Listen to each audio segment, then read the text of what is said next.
Hello, everyone. I'm Crystal. I'm Kristen. And this is Damsels After Dark, a show where we, your favorite damsels, deep dive into a book each week from cover to cover. Every episode, we discuss a few chapters, giving a complete walkthrough while we rant, obsess, analyze all of it.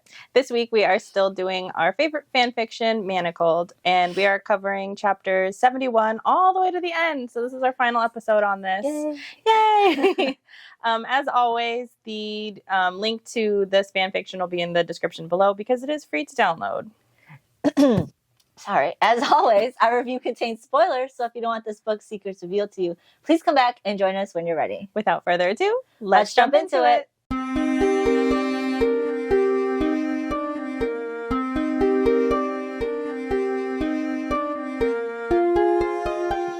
Hello. We're late again. Yes. Not because we missed a week. We actually recorded on schedule, but we had a technical difficulty, and so we missed like the last 20 minutes of the episode, which are super important because this was our last episode, so we had to get in the last fucking page of the book. Yeah, so we're kind of like trying to like piecing together what you guys will probably see towards the end. I'm sure you'll notice a little bit of a difference here and there if you're watching. If you're listening, it shouldn't be too bad. Yeah, no, it shouldn't be too bad if you're listening, but yeah, you will probably notice some visual changes. Even though we tried to recreate it the best as possible, it's impossible to do it perfectly. Yeah. So, anyways, that's how we were going to end the year, having to redo episodes. But it is what it is. When you guys see this, it'll be the new year. So this will be our first episode of the new year, though we're doing this episode and one more, and then we're going to take a break before we launch the second season. Yeah, we're looking forward to it so much. Yes, we have built into our schedule time for this sort of thing. So hopefully we've remedied it and it won't happen again. Yeah, we should be more consistent in putting out and pushing out our posting our episodes. That way we can be consistent for you guys to actually know that we'll be there on Wednesday, like we said, at 5 p.m. I think even last episode we were like, we did it, we're on schedule again. And we were, but stuff happens, and what are you going to do about it? But anyways, it's our last Manacled episode. Well, our last book episode. Yes. Because we are going to do a review. Yes. Like in a final kind of fun trivia facts and all that stuff. But I'm so excited about I am excited to start season 2, but I am kind of sad that when I was writing the outline that got to the very end, I was just like, oh, it's the end. It is the end. It's been a journey. Yeah. And it's been nice to talk about it, but like at the same time, I feel like I feel so drained with having to feel all these feelings all over again, even though like we've experienced it 3 or 4 times. Yeah, this is like the 3rd or 4th time, but holy cow, every time we read it, every time we go through it, it's just the same emotions. Yeah. Nothing dwindles. I have a horrible memory. And so I'll forget a lot of things. So when we're recapping it or I'm rereading it, a lot of times I am kind of re-feeling these sad feelings. Yeah. I'm like, oh, that's right. That did happen. Oh, not this part again. Yeah. So it's been nice. Again, I think we said it already, but Manacled deserved this sort of deep dive in depth of it. But I am sad that it's ending. But I'm excited to talk about some of the kind of trivia or fun facts about it afterwards. So those of you who are just as obsessed as we are can deep dive into it further with us for at least one more episode. Yeah, because I actually have some facts about Astoria that I just uncovered last night out of sheer just boredom. So that's funny. Yeah, I'll probably do that in the review episode. Cool. I'm excited. And we're just frankly dragging ass today because it's right before the holidays. You guys will see this after on Wednesday. But for us, we're like 2 days before. Yeah. And I'm dying. I feel like my mind isn't quite got into reality yet. I'm still just hovering over in space or something, just watching my body just do the work. I'm just like, oh, I'm floating around right now. I tell you. I'm somebody who does not make my days busy if I don't have to, but oh my gosh, have the last 3 days just been jam-packed with shit. I'm going to I must have gone to the mall about 5 times in the last 2 days. Times. Oh my, and everybody's at the mall. Yeah. Everybody is. I'm like, what are you people doing? Why do you all wait till the last minute? I mean, I recognize that I'm here, but 90% of my shopping had been done. I was there for like miscellaneous 1 or 2 things. Yeah. Oh my God. Maybe that's what other people are there for too, but my God. No, I refuse. I refuse to even look in the direction of the mall. You live a lot closer to it, so but like I can't fathom the idea of going anywhere during the day. It's bad. Don't do it. And the thing is too is malls are sort of like a dying thing, but the mall that I live close to is fucking booming. It's popping. It's popping. And they are getting richer and richer because they're adding bigger stores and they're doing all kinds of shit. So that's like the one store in all of the location that we are that everybody goes to. Everybody like far, like an hour drive away. Still go. It's like that is the place to go. Yes. For malls. It is. It's the mall of all malls out here. It's always packed. It was so packed that the like little kid stroller things that they have that you can pay for all gone.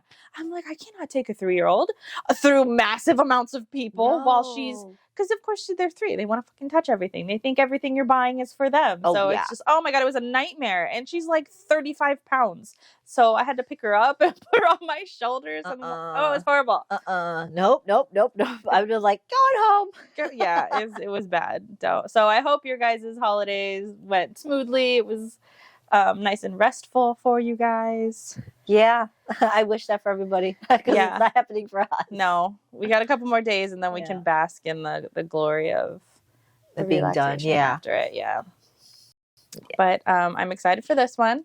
It is the ending, so we get to hopefully come to a fun conclusion. Yeah. I think right now it's still looming over whether or not Hermione's she's gonna pull out all of the stops. Oh, that's right. We're still trying. Yeah, we're still like really anxious about Draco's future here.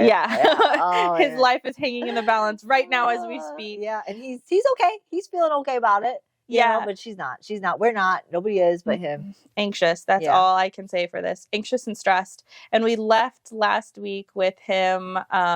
He had just gotten majorly crucioed and not Snape. What's his name? Voldemort. Yeah. Went into his brain, fucked him up because he did ligament C way too hard in his eyes. Yeah, and so now he was resting for a few days, and then he's back in his room. Well, because his dad was going crazy looking for him. So they're both gone. Lucius and Draco are both somewhere right now. I think Draco went to go see his dad, and I think now both of them are not in the house. I think they're back and forth doing Voldemort stuff because Draco only had a few days off. Yeah. So now Hermione is pretty much in her room, left to her own, mind. And panic was what she's doing. So that's where we're at right now. Yep. And Hermione is currently sitting in her room. Of course, she's panicking. She's not eating. And she's just pacing around waiting for Draco to come back. And then I think that she decides that she's going to leave her room. And she starts heading that way. And then Narcissa, painting Narcissa, shouts at her and tells her, don't. She can't leave because Draco's not in the estate. Yeah, I think Lucius is just walking around. Narcissa and Hermione first, this is like the first conversation they actually have too. And Hermione just goes up to Narcissa and says like, I really want to save your son. I really want to save Draco. And Narcissa tells her, I don't think you can. I just don't think you can. And I think they have like a mini argument about how she wants Narcissa to tell Lucius everything that happened. And she says, no, I'm not going to do that because... But she also said right before that, she says that they had the argument starts with Narcissa saying, you wouldn't even need to save my son if it wasn't for what you did. And then they had that back and forth. And she's just like, well, you should tell Lucius what happened. Like, that's where that comes. So it's like they're pointing the finger at each other in a weird way because they're not mad, but it's almost like they want to save Draco, but they're still like going back and forth with who should do what. Yeah, there's a lot of pent up anger here. And like, first of all, if we're going to start pointing fingers of who should have left, Narcissa was in that boat first. Yeah, she should have left with Draco. Because Draco wanted her to leave right away. Even before he took a mark, took his mark. Narcissa says that she tried to leave, but then she didn't want to leave because if she would have, then Draco would have died. So that's why she ended up staying. Yeah, there was a multitude of reasons on why Narcissa kept changing her mind, because Lucius made promise that Draco would never get the dark mark, but then Lucius ended up going to jail. So then now, Draco had to take care of what Lucius, it was a punishment. Even if they would have left and Lucius went to prison, they probably would have found Narcissa and Draco and brought them back. So like at that point, even if he did escape or did that, they would have figured out a way to bring him back just to torture Lucius. Yes. Because that's what the punishment was about, was the Lucius punishment. Yeah. Mm-hmm. And Narcissa basically just tells Hermione not to interfere. She worked so hard to keep this secret from Lucius, which the secret of her that she was tortured and abused and all of that by Voldemort. So now what's the point of telling anybody now? It won't do anything. You're just going to interfere. And then she just stops talking to her. Yeah, that's it. She's got nothing else more to say. She's probably just aggravated at this point. Mm-hmm. Hermione does now start to eat her breakfast and stuff like that. I mean, she goes back and forth with remembering and realizing she is the mother of, she's about to be a mom, and she has a baby. So she does try to regain her strength and just take care of herself. But she starts to, she ends up falling forward and hitting her head on the floor. No, I think she goes to eat and she grabs the spoon to eat, and then out of nowhere, that's right. She's like eating, and but see, in her POV, she's eating, and all of a sudden she hits the floor. Yeah, she's like, so I'm like, what? Wait, what? Why did that happen? But that's right. So in her POV, she like is eating, and then bam, she's hitting the floor, and then she wakes up realizing, like Lucius is over like her, 5 feet from her. Yeah, and he says, "Ah, there you are. I have some questions for you, Mudblood." Yeah. And she realizes the spoon is the only thing that is there from that she her touched. Room, so that it's a port key. Yep. And and she's in this room and she's looking at like there's sticky blood all over the floor, and obviously Lucius is there, and oh my god, this part cracks me up. Yeah. So this is when he sort of reveals what's been happening to him on the wards. So he says essentially that like. I'll just read it. Did you know you are intriguingly difficult to access? I must congratulate my son for his ingenuity. The north wing of this manor has become bewildering. I enter the hallways and I find myself walking in circles and forgetting which door leads where. Before I can recover my bearings, I walk back into the main ring or recall something I'd meant to do but forgotten, or Draco appears requesting my help with a matter. I love that. It's so funny because you got to think about it. This is his home. Yeah. It's been his home since he's been a child. So he's just walking around like, where is this? Like, wait, where did I? And he's funny because he's like old too. Yeah. That old. But could you imagine like, I would just have thought that must just be my aging brain. That I'm walking around like, what was I doing in this room? Where am I supposed to go? Why is the hallway now this way? Because again, it is his manor, so Draco can't lock him out of anywhere. No. So the best that he could do is just fucking confuse the shit out of him. And he's doing a good job. And the funny thing is too, is if you remember, when Hermione was taking care of Draco, she looked out the window and Lucius was like, like counting steps, walking around like, what am I doing out here? Yeah. So that whole part cracks me up. Smart. Yeah. So smart. But Lucius is not happy. No, Lucius did not think that was funny.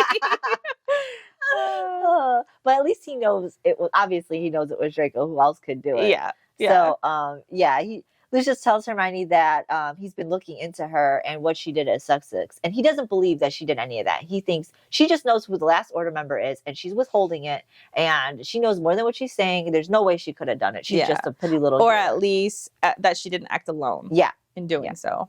So he does think that she's hiding the last order member. And he also thinks that Draco's tactic for waiting out through the pregnancy to then legitimize her to get the answers is not the best. This is child's play. No. So his response to this issue is to just torture her. That's what he thinks you should do. Yeah, and on top of that too, Hermione's telling him, don't do this. You know, you don't want to do this because she knows once he uncovers these memories, he's not going to like it. He's going to find out way more than he wants to.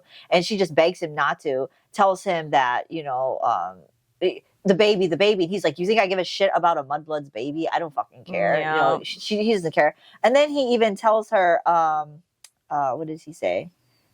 Oh no! So like this is when he starts to like go through her mind and really like torture her. And, Yeah, like, so he like leaps onto her, Yeah. and I think he's like strangling her and like, yeah, he's like over down. her, pinning her down Yeah. with Because he's his like looking her. throat. He has to look in her eyes because Yeah. he's not good at this. No, he's not good at this, and he is doing a lot of how Voldemort did it, where he just Yeah. sort of goes through memories and he's just destroying things as he goes. I think one of the metaphors or things to describe this was that it was like crumbling buildings everywhere he went, was just toppling all of these memories over, which is so sad because this is just another moment for her to just lose random memories and she doesn't even know what she's they already are. having but this time it's so bad because he's so bad at it that it's worse than ever before. And of course, you know, she's already in a really vulnerable state. Like this is just making it worse. And so if you remember, there's a thing that's attached to her manacles saying that it's one of the what's the word I'm looking for? One of the commandments, or something like that. Commandments.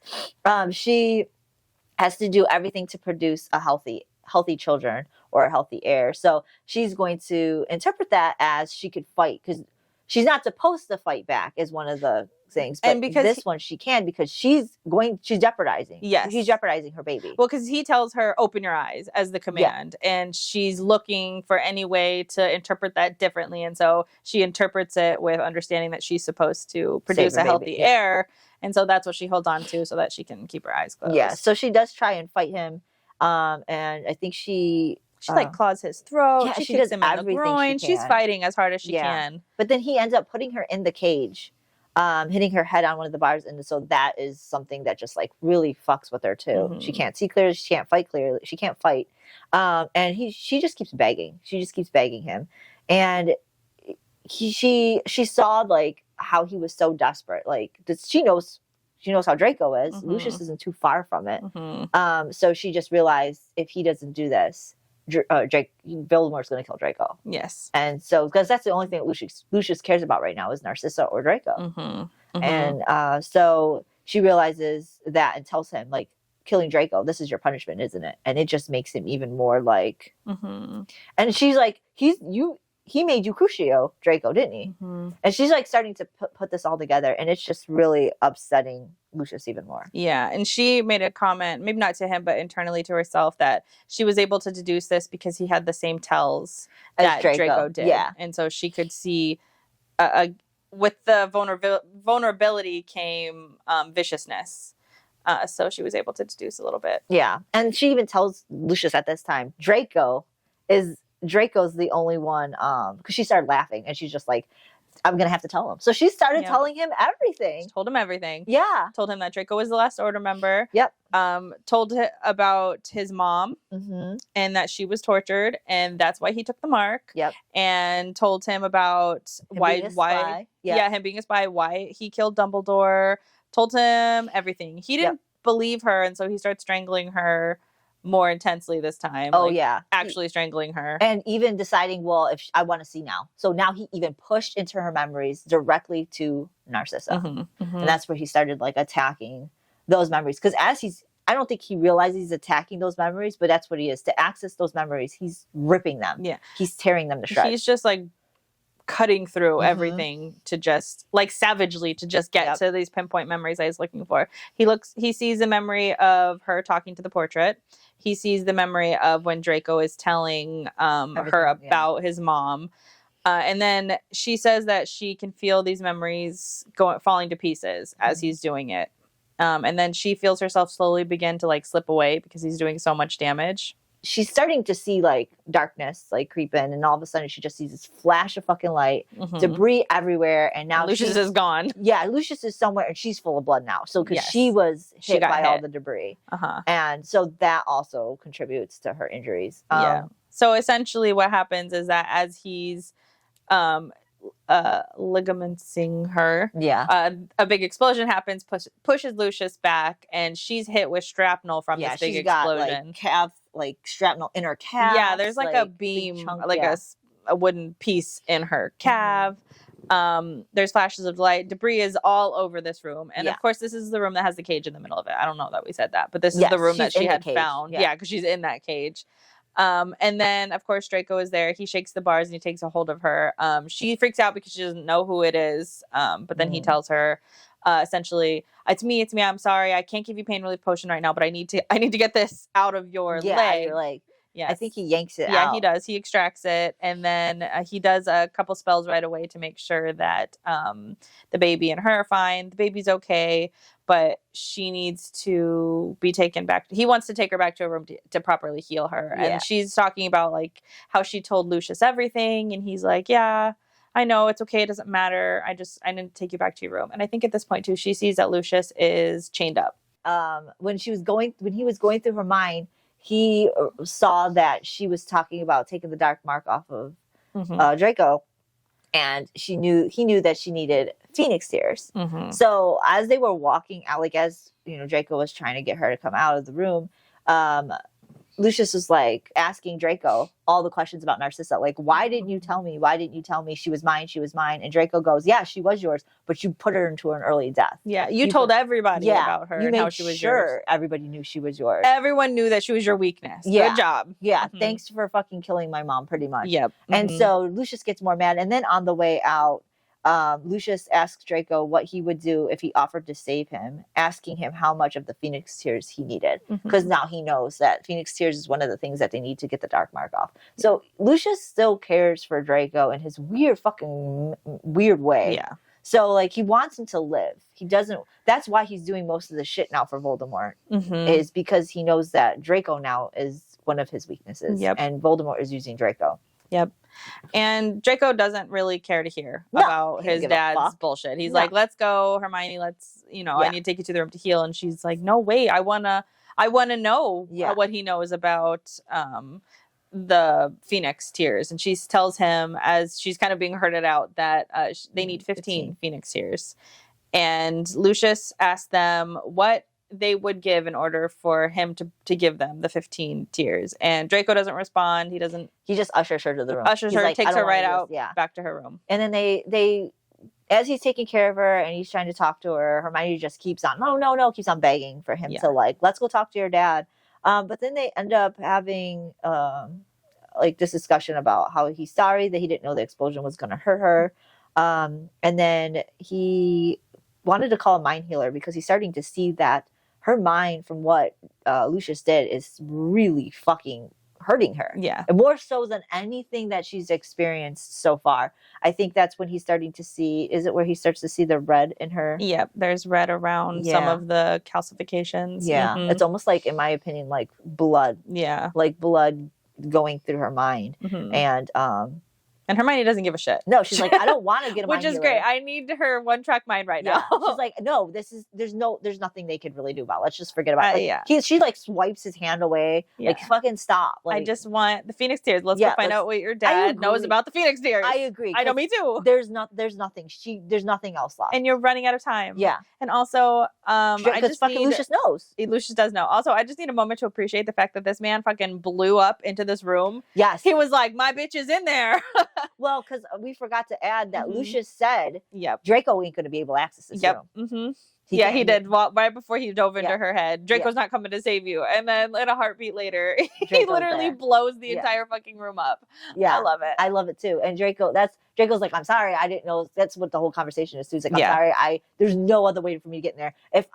That's what took him so long. Yeah. Even though it was maybe like 5 minutes. But that's what took him long, because he was scared blowing it up was going to kill her. He probably knew immediately as soon as she was taken out of her room by the party. Who else would have taken her? Yeah. Who else? Yeah. And so like, I give it to Lucius too. He is fucking clever. They're both really clever. Yeah, that's where he gets it from. Yeah, I see it. Really clever. Yeah, you know what? It's crazy. I know Lucius in the movie is just a piece of shit. He's a piece of shit in this, but there's something about Lucius too that gets me. I like Lucius too. Daddy. You're into it. Yeah, I was like, into Lucius is crazy. That's funny. Yeah, like, I love crazy. how he will murder everybody. Like the Narcissa love between them is so cute. Yeah, even though he's fucking crazy. But like the shit he's willing to do, killing Astoria, like, I love it.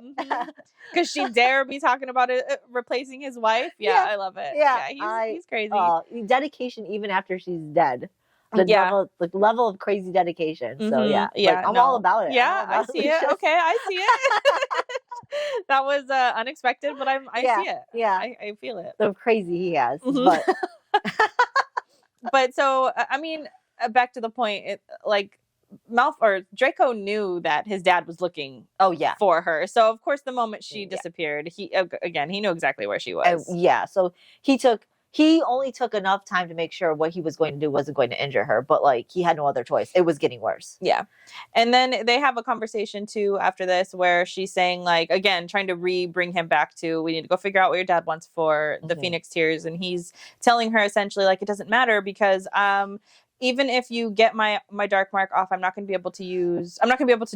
To kill Voldemort. The only reason I was able to duel and win against my dad right now is because he didn't want to kill me. Yeah. But I'm not going to be able to defeat Voldemort. And she's like, I don't know why this was in his head. Because it's because of the unbreakable vow he has to yes, that's right. To her. So the breakable vow was casted by Moody, I believe, and it was to Hermione. And it was to do everything she can to aid him in the order in killing Voldemort or something along those lines. And killing Voldemort was part of it. That makes sense. So, so Hermione's like, wait a second. That vow was to me. And she also says that I'm not trying to get your dark mark off so you could kill Voldemort anyways. Like, I want to get it off so we can run. So we can live together. And so that, he just like, it was a click to him. That's when he was just like, oh, okay. And I think, did she take it away? She does right here.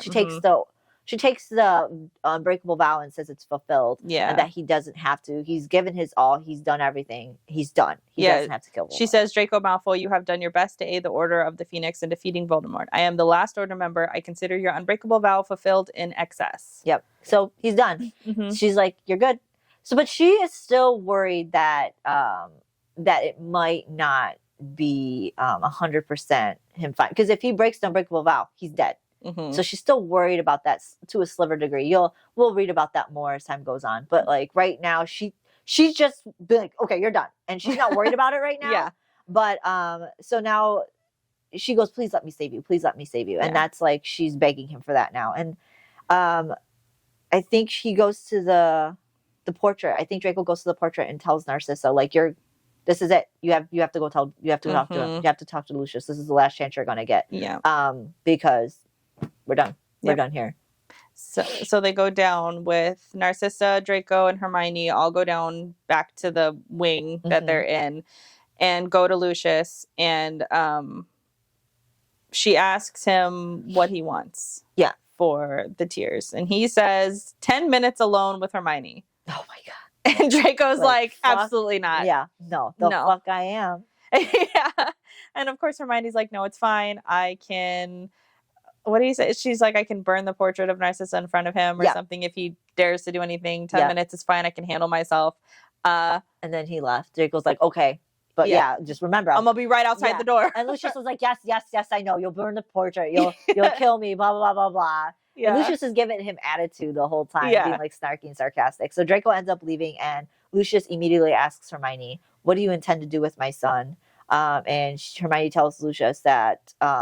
they want to run, they want to escape. And he's like, you guys are fools to think that this is ever going to work. This isn't going to work. He's going to find you. He's going to kill you guys. And he even says that something about like, what if my son doesn't want you after you take off his dark mark? And she's like, I'll let him go if that's what he wants. I just want to save him. That's all I want to do. He saved me all of these times. And everything he did was for me. All of the stuff that he did. Yeah. And I want to save him for that. And she also asks too how he had the Phoenix Tears. And he says that it's something that's been passed down through the Malfoy heirs since the beginning of time, since like the 15th century or something like that. And each one of the heirs has to use their blood has to put in their blood for the like box that it's to be able to in. Open it, because only the father can open it until their son produces a son. So, and that's why Draco didn't know about it, because he doesn't have an heir. Before she goes into detail with this though, Hermione tells Lucius that there's no hope for Draco becoming Voldemort, because that's what Lucius wanted for Draco, to be the new Dark Lord. And Hermione's like, nope, he can't, because the unbreakable vow, that's part of it. He can't rise up and take Voldemort's place. Yep. Also, when we do the tear exchange, I want you to kill yourself. She just jumps in right. She's like, you have to help us by removing Draco's dark mark, my manacles, and then you have to kill yourself. That's the only way this plan will work. Yep. Because after she removes the manacles, because they both have to do it, she's like, we have to make it look like you killed all of us. Yes. We are all dead. She's like, but you have to kill yourself. And so we can escape. That's the only way. Yep. And he's like, he starts laughing. He's like, why would I do this? And she's pretty much like, because. Well, it's you or your son. Yeah. Essentially. Yeah. Like you kill yourself to set him free, or you don't and we all die. Well, Lucius might not die, but Draco will certainly die. Because, first of all, Lucius, if he even lived, this is another point she makes, if he even lives, Voldemort will go in his mind. He's not one of those good occlumency people. He can't do it. No. So he's gonna know everything. Yep. And that's what she tells him. And what do you think Voldemort's gonna do with your son when he finds out that he was the traitor? Exactly. That he set Hermione free right now? That he got his dark mark off? I mean, if they even go through with that.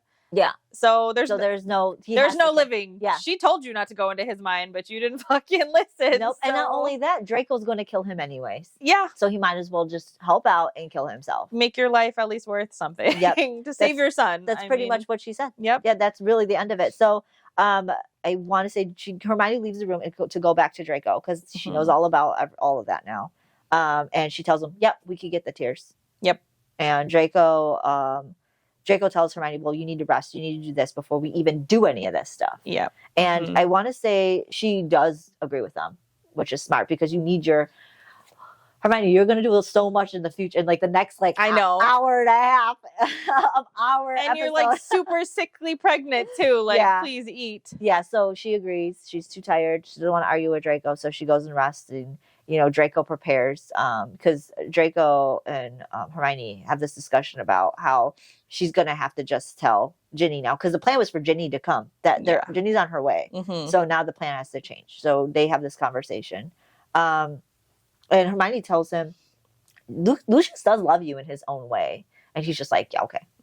Yeah. Sure. But she's like, but he is doing all this for you right now. Yeah. And also he just can't bear to look at you because you look so much like Narcissa. Yeah. And that's part of the problem. And he's like, I know. Yeah. Yeah, I do know that at least. Sure, whatever. Yeah. So Hermione and Draco continue having the conversation about what to do next. They have to get all the medical supplies. I think one of the house elves, is it Bobbin? Yeah. Somebody. But so they tell Topsy's gone. Yeah. So they tell Ginny that what the new plan is. All the medical supplies need to be brought, including some wands, so that way Hermione can cast. And she ends up taking a nap and then waking up with Draco over her doing diagnostic of her head again. She's just like swiping it away. They have the conversation about the mind healers again, and she's just one thing at a time, Draco. Yeah. First things first is it's not gonna fucking matter if you're dead, whether or not her mind's fine. She doesn't care. No. So they talk about the procedure and what needs to be done. Draco has a conversation with Narcissa. I think this is when he tells her, you're going to have to go down there. Yeah. And also, I don't think we've said what the procedure is, but the procedure is that she's going to cut his arm off. Yeah. She's going to amputate his arm and use the Phoenix Tears in some kind of because first they got to make the potion. Yeah. Because I think her manacles have to stay on, so Draco has to help her with the potion. No, they're gonna pop her manacles off, and she has a half an hour to get the potion done because she has to use magic. I thought she has to get the potion. She has to amputate his arm. Do the potion. Maybe she does have Draco do the potion. Yeah, because the potion takes a long time. Yeah, you're right. Maybe but she does take her manacles off to do the procedure.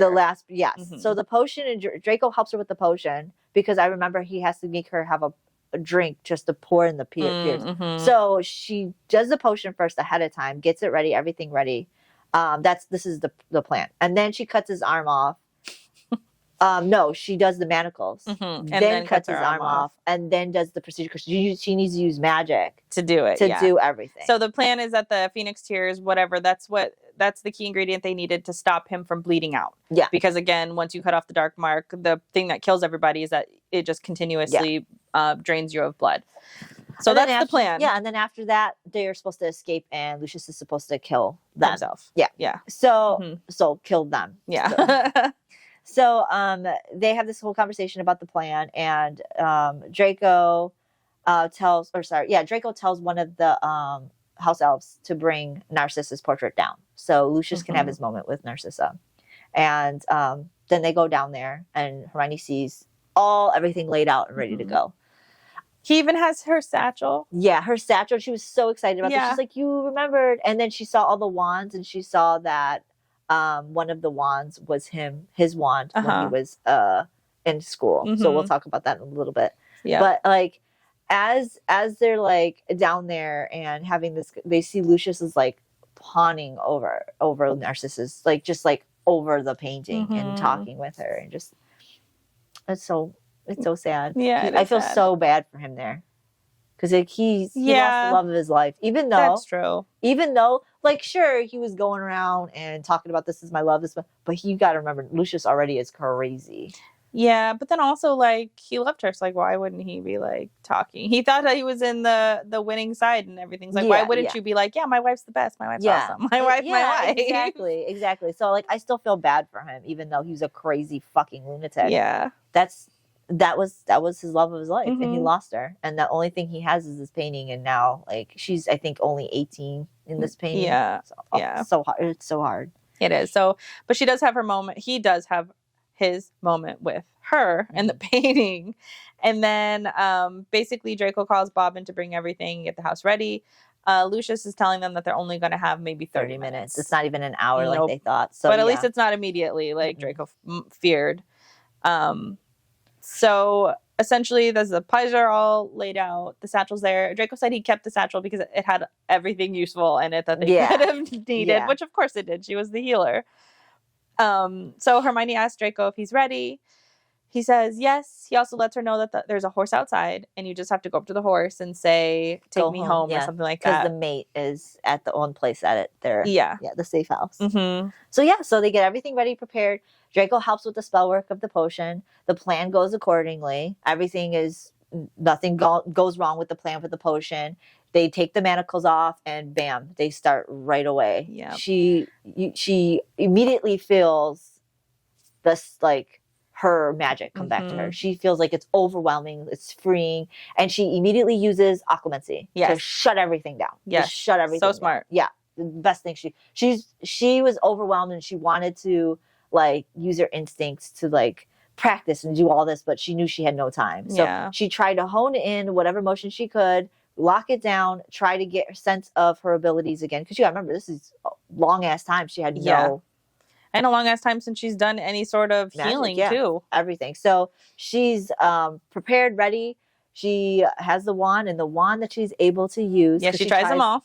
Yeah, and the only one that was able to work is Draco's school wand. And he tells her, I couldn't use it because the dark arts didn't like it. So he no longer could use that wand.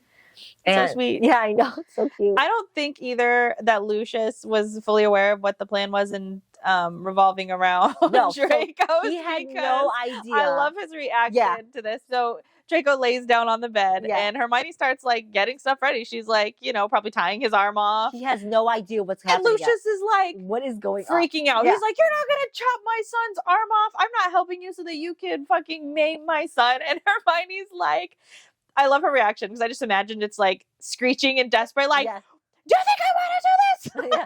She's got no other option. Yeah, this is the only thing. He tells her, she's like, if there's a better way, tell me. Let's go. He's like, you didn't think of anything else? Yo. They're wasting time right now. They are wasting time arguing, but I love that I love this little spat between the two of them. Oh my God. Like, do you think I want to be doing this? No. This is... No, I don't want anything to do with this. I have no other option. Yeah. You guys are giving me no other option. I have like how much time? 30 minutes and the fucking clock is ticking. Yeah. She even takes a moment though to like look at it because she does not want to cut his hands off because he's got beautiful hands. She even tells him that. She does. And she also apologizes to him and says like, I'm sorry that this is the way it has to be. But he's already been resigned to this because he already has been trying this with other people 9 other times. He told her, he's like, I already believed if I was going to live, I was already going to have no hand. Yeah. Like it was already like, come on. He was practicing on his other hand. Exactly. He was doing all this stuff. So Draco's not worried about it. Yeah. So like she's still upset about it, but Lucius is freaking out though. So Draco, I think Draco silences him. He's like, none of this shit, silence. Yep. So the same silence spell that was used on Hermione was used on Draco to shut his. He's in the cage, by the way. Yeah, he is in the cage. That's where we put him. Draco silenced. Lucius was fuck his shit up because he's talking too much. He's talking too much. Wasting time. Hermione's prepping him now too, more so, and she asks if she should stun him or if he wants to be stunned, and he's like, no, absolutely not. Do not stun me. He's worried because every time he stuns somebody, they lost consciousness and died through the process. So he doesn't want to. He wants to be alive or awake during that. Yeah. And so Hermione starts to stop the blood flow of his arm and get him ready for the amputation. And once all that's said and done, she starts amputating him, and blood is everywhere because even with the stoppage of the blood flow, the dark mark is causing it to bleed because it's reopening all the nerves. And I think Lucius is like freaking out. You can't hear him, but he's like banging on the cage and stuff. Getting so she's so like upset. And Narcissa is crying and sobbing that this is happening.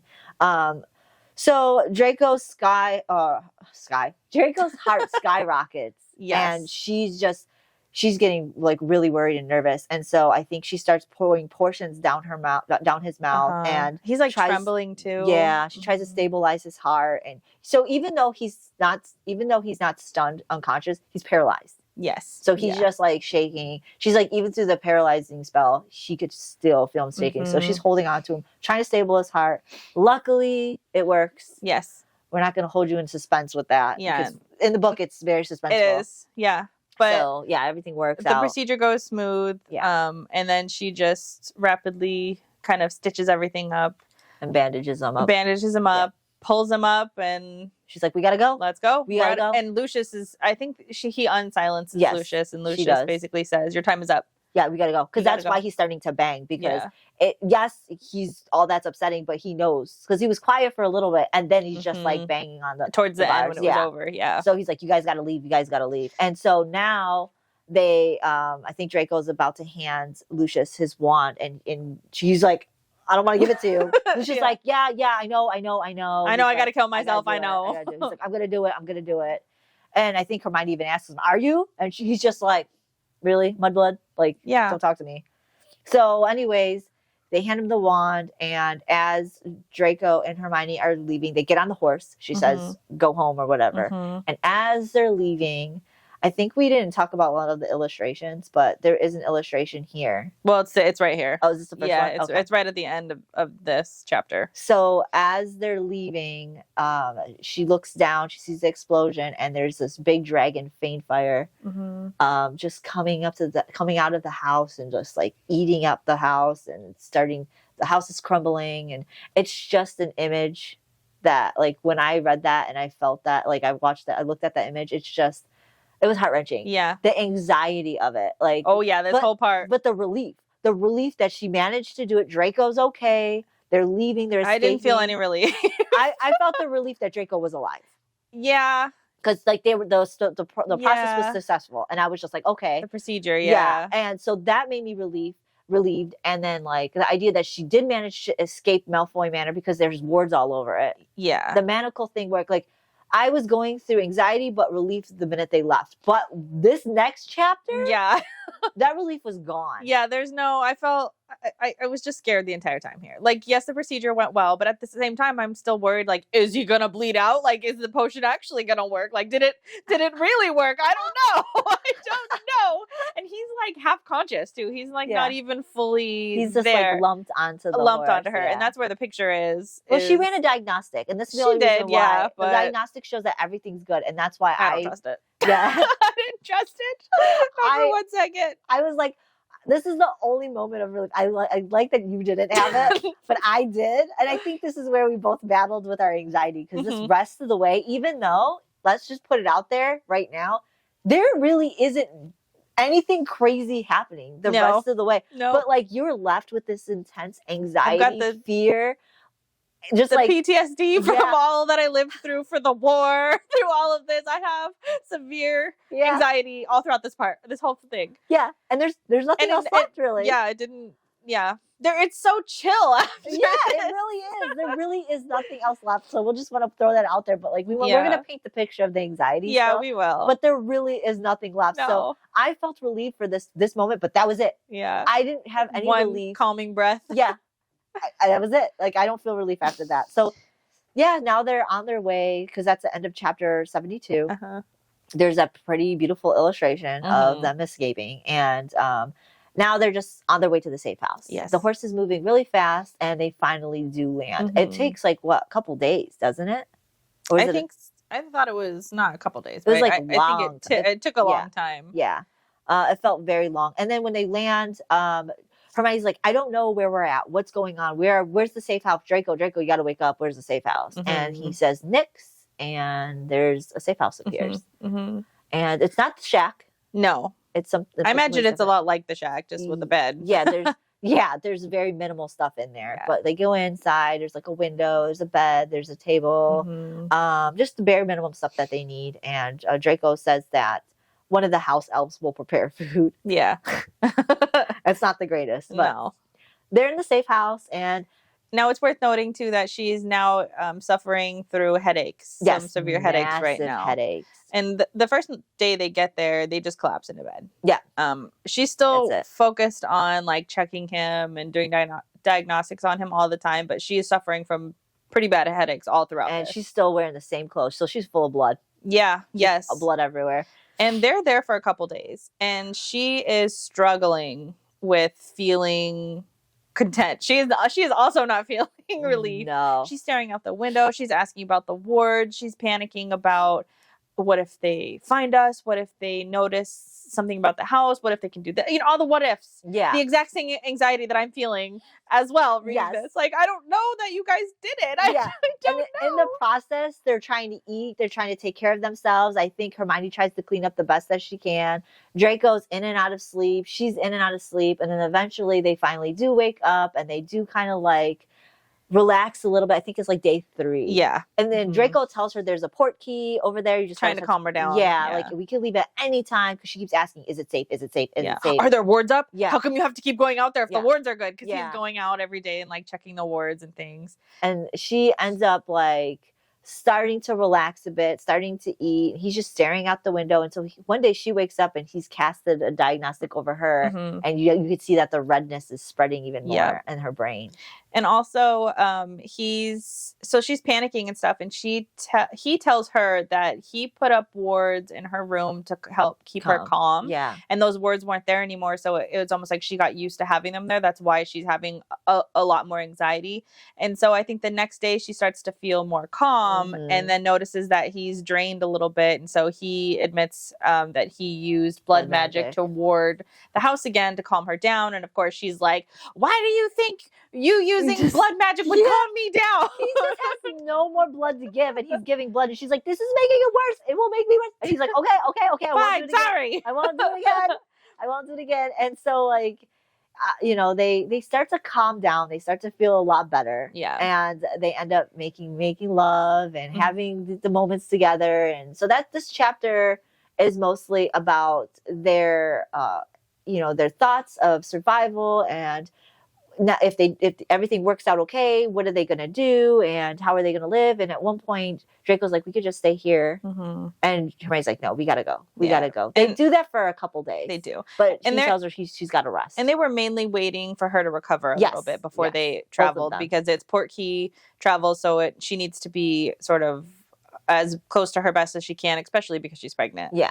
And of course she doesn't want to tell Ginny that they're staying there at this random place, because that wasn't the plan. No, and she hasn't seen her forever, and she has that promise. Yeah, and she knows that it's safer for them to leave there, because she only knows that is because Draco keeps still looking outside. Yes. She's like, we can't stay here. If he's having to constantly look out, she's like, we must not be as safe as I think we are. Yeah. Even though she's starting to feel safe, like day 3 or 4, she asks him again, are we safe? And he goes, yeah, we're safe. And she's like, no, he's not safe enough. Not as safe as the safe house. Yes. And she knows that. So she's just like, no, we got to go. So as soon as she gets her bearings, they pack up, they start getting ready. And one last time, Hermione's like, are we okay? Are we okay? And he's just like, we'll do whatever you want, Ranger. We'll do whatever you want. And she's like, no, let's go. Let's go. Also, before they leave too, when they're having their intimate moment, he says something really sweet to her. They both tell each other how much they love each other, blah, blah. And he says to her, I never imagined I'd say that to you without a dark mark branded to me. He says that he loves her. I know. It's so sweet. It's beautiful. They're so sweet. Yeah. So finally, the anxiousness of that cabin, of that shack, of that safe house is starting to deplete. I'm starting to feel a little bit better about the situation because it's been a while. Yeah, it's been like a week. Yeah. Or maybe 2 weeks. Something like that. So they finally take the portkey to is it the safe house now? Yeah. Mm-hmm. They land in a forest and she immediately just like feels the contractions and the spasms and starts vomiting and and then it starts to subside and she feels better. She's not like 100%, but she feels a lot better, like she could like move around. And Draco gets her up and tries to talk to her and asks her like, hey, do I need to help you up? And she's like, oh, I can walk. But she gets there and immediately Ginny starts screaming for her. She's like, yell for Hermione, and just started running into her arms. Luckily, Hermione is starting to feel a little better because Ginny's just like grabbing her and like touching her and like, yeah. I mean, I guess like it's been so long. But then she sees Draco and she runs up to Draco and she's screaming at him. Well, because she sees the belly now. She does see the belly. She knew she was pregnant though, but maybe just the shock of seeing it. Yeah. She slaps him twice across the face. Hard, and she's yelling at him. How dare you? Stop! Don't do that. And Draco just let her do it. Yeah. It's like, what are you gonna do? Yeah. But also, one of the conversations that they had, which I think is just important in the shack, she's talking also about how she tells him that she can't remember certain aspects of things, and she's starting to feel her memory fading, and that she's also feeling the consequences of using dark magic that are starting to creep up on her. She thought that having the manacles off would start to heal that, but she can see that it's not. It's already irreversible. And he asks like, well, what memories are you losing? And she says, the memories about your mom. And he's like, that's fine. You don't need to remember that. And she was telling him like, no, I want to remember that because it makes me understand you as a person, you and everything that you went through. And I don't want to lose those memories. But I just thought that was important to note that she is feeling herself in the shack, and it even blends into the other part, losing her memories. The thing is about that too, she tells him, she's like, I know you told me, I know what happened, but I don't know what you said to me. So like she has the memory in like almost like a shadow of it. It's not clear. She's like, she can't understand, she can't see it, she doesn't know details, but she knows he told her about his mom. She knows the events of his mom. But that's right now. Eventually that starts to even diminish. It's like all the couple memories that Lucius saw, it's like he poked holes in those memories because he was moving so quickly through it. He saw this, he saw that. And those pieces that he glimpsed, it seems that she's missing. Yeah. So that's the biggest part. So when she got there to the safe house, she's still plagued with those headaches from that. Yes. And those headaches are just getting worse and worse and worse. So while Ginny is arguing and yelling at, well, I don't say arguing, but yelling at Draco's just taking it. Hermione's just like trying to stop it. But then Draco goes like, okay, this needs to stop because she isn't feeling well. She's got she needs to be taken care of. She needs to rest. And Ginny's like, oh, yeah. And so like Ginny ends up leaving and Draco ends up having a moment with Hermione before they go back to the safe house. And they have a conversation about whether or not they should be there. And she's like, no, I want you here with me. Don't leave, pretty much. And so he's like, well, I got to check the wards anyways. Yeah. So he takes her back to the house. Well, Ginny takes her to her room. Yeah, well, Draco walks her back to the house first. Yeah, and then Ginny takes her to her room while Draco starts doing the wards. And Hermione freaks out. She does. She starts having a panic attack. Because of what Ginny was saying. Ginny starts asking her all these questions. Yeah, when they're like into the room. But like when he leaves too, she starts freaking out. Like looking around like, oh, is he, Draco, is he coming back? And she consistently does this every time he leaves. All the time he leaves. But as they're walking into the room, Ginny starts asking her a bunch of questions. All sorts of questions. And she's got no chill here. Ginny's just like throwing it all out there. I don't know what Ginny's doing. Like, this happened to you and this happened to you and I heard it this way and I heard it that way. It's just like a replay of everything that Hermione was going through. And she starts asking her all these questions and starts telling her Ginny starts telling her point of view about what's been happening to her with Draco, and she doesn't believe Draco, and you shouldn't be with Draco and all this stuff. You could do better than Draco. It's just like you don't know anything. I don't know what you're doing. And it's just causing Hermione to have massive panic attacks. Yes. It's just too much too fast. And Ginny realizes it. Oh shit! Because now Hermione's like, just get Draco. Just get Draco. I can't do this. I just get Draco.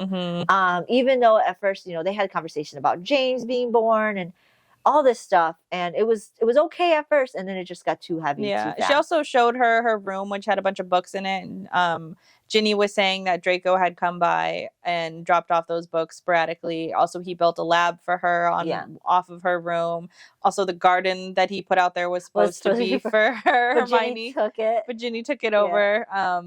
But she said essentially that like Draco would stop by and was like prepping these things. But then after a while, he stopped coming. Yes. And then when he got married. And then when she gave birth to James, he came and he was in a wedding robes. And she asked him if he had married Hermione, and he didn't respond, and he didn't come back after that. Yeah, that was the last time. And when he did come back, it was just to check on the wards. Yes. And that was it. And very infrequently. Yeah, and he said that it was only because he was getting ready for Hermione, and she needed. That's why he brought the stuff. Was he knew Hermione was going to need it. So there was a period of time where Draco didn't know where Hermione was, and was telling Ginny, wasn't prepping for it. But then when he found out where Hermione was, and Hermione was back with him, then he started prepping for her. So like you could see, Ginny could see where all that was in line with what Draco. But the minute he got married, he stopped coming, and I think it was mostly because of what she said. Did you marry Hermione? Yeah, and triggered him. At that time, they weren't.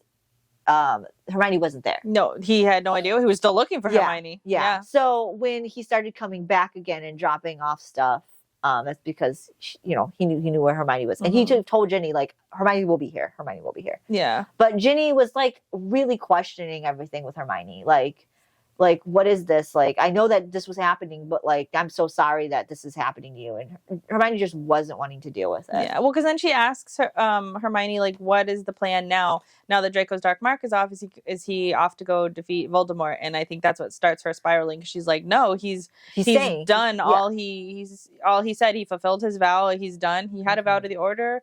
It's over now. We staged his death. Like, we're done. We've done it all. Oh, also Ginny tells Hermione that James is napping and that he can't wait to see Hermione because the only people he sees is Ginny and Draco. He doesn't see any other people. So like she just really wants him. Hermione really wants to see him when he wakes up. So Draco ends up getting there because she's panicking, and all the next thing she knows is that she just shoves her face into robes. And it's important to note that she smells she smells him as the forest and cedar and stuff. That's also a clue to him always being at the safe house. Yeah, trying to get everything ready for him. That's why he always smelled of the forest. Yeah. So that was cute to note. And he's also said that, Ginny said that they're in some place in Southeast Asia. Yeah, she said she doesn't even trust that. She's like, we're on an island somewhere in Southeast Asia. That's what Draco told me. I've never left. Yeah. She's never left. So when Draco gets there, he tells Ginny, like, you were supposed to take care of her. You were supposed to keep her calm. What the fuck, I think it was maybe like 30, 40 minutes. Yeah, it could not have been that long. I don't know why she would think that she wants to be peppered with all of these fucking questions. Like, girl, give her a day. Pop open some wine the following day, have some dinner, and then we could talk about small things. I don't know why you're just like too much. She literally walked in and you're like, what's the plan? Are you going to kill Voldemort? Is Draco going to kill Voldemort? Has the vow been fulfilled? Yeah, it's like, bitch, girl. The only reason why you're here is because of me and Draco, and all you do is talk shit about Draco. Yeah. The only reason why Draco's here is because of me, because I want him here. Why are you being this way? That's what Hermione pretty much is keeping to tell her, but like Ginny doesn't want to hear it. Ginny is like in her own like shit about Ginny hasn't had human contact in a long time. No, and Draco's not telling her shit. No, and Draco's probably not talking to her very much when he's there. He's just exactly. Yeah. So when Draco gets there, he tells Hermione that everything's fine. We're working on we're gonna work on the wards. We're gonna take care of the house. Everything is safe here. But Hermione goes into a thing about we don't know if the vow, because after Ginny mentions the Voldemort thing, Hermione's like, I don't know if the vow actually if it's done. Like maybe you will die still. Maybe you can't die, Draco. Don't die, Draco. Like she's just like going insane about it, and he's just like, nope. And she's spiraling into a panic attack. Yeah, he's like, it's okay. Just like stop worrying. We'll think about it. We'll figure it out. And he keeps telling her like, it's not your job to keep breaking yourself to pieces to save everyone. Have you seen yourself, Granger? There's hardly anything left of you. Living is not worth it to me if you're the one who keeps paying the price of it. Because she keeps saying, I'll save you. I'll save you. I can take care of you. Like, I'm the vow. I'll take care of you. Like, so he's just telling her, just stop. Just stop. Like, we're here. Calm we down. did it. Yeah. We'll figure out the next steps. Everything. Like, just take a breath. Yeah. And I don't think anything much happens after that. They eat food, they go to bed. I think they wake up after that, and then she goes and she meets James. Yeah, there really isn't. She much says left. James looks just like Harry. Yeah. And he also nicknames her Hermione.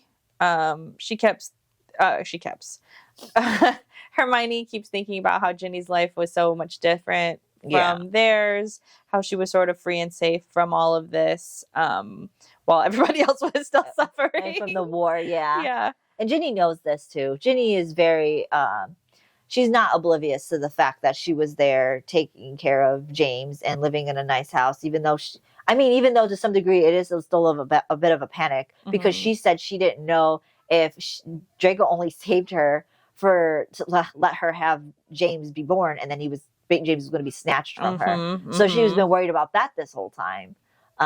And so since it didn't happen, she started to become more and more okay with the situation and living life while everybody's handling war, while Hermione's being imprisoned. And so she's also regretful of the fact that the only reason that she's there is because she lied to everybody about her pregnancy. Yeah, and she's like, I wish I would have told my mom. Yeah, because everybody would have been happy for her, but she is happy that Hermione told Harry so that at least he knew before he died. Yeah. And there's also some other things that they talk about her and Draco. They're just sort of trying to find a groove about like sort of what to do with the rest of their life. Yeah, because you got to remember, Draco's always on edge about what he had to do for Voldemort. That's his whole life has been a soldier since he was a kid. So he doesn't know how to not be a soldier. He's always got knives and this and that all over him. And Hermione's always on edge about like, are they going to come? Are they going to get me? Are they going to do this? So they're both living on that. And you got Ginny over there just like looking at these two because they also have a super intense love. Yes. That now they're like overprotective of each other. And Ginny is seeing that from a distance and even warns Hermione a few times, like, you guys, I've never seen this intensity. And you guys were intense for each other, but this is way too much. And Hermione's just like, gives her the lowdown, like, do you understand? Like, why this is the way it is. She gets more into detail in the next epilogue, but like this epilogue right now, she's just telling her like, no, like I know what he is. That's fine. Yeah. You don't need to understand. Yeah. Nobody asked your opinion, Ginny. Yeah. She gets more. I love when she sets Ginny in her place. do too. I think that's next epilogue. Though. Yeah, I think it is. I think that's. No, this is not the epilogue. This is still the chapter. Yeah, this is still the chapter. I think it's in the epilogue. She starts to like tell her.